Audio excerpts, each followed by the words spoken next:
Hi friends, this is 5 minutes to YouTube channel. Here is Samsung Galaxy Tab A7 Lite. In this video, you will learn how you can activate developer options in your tablet Samsung Galaxy Tab A7 Lite.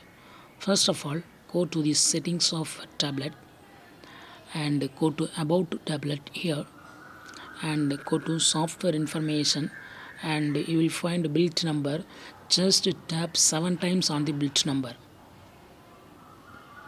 It will ask your pattern to confirm. Draw your pattern and yes, developer mode is enabled now.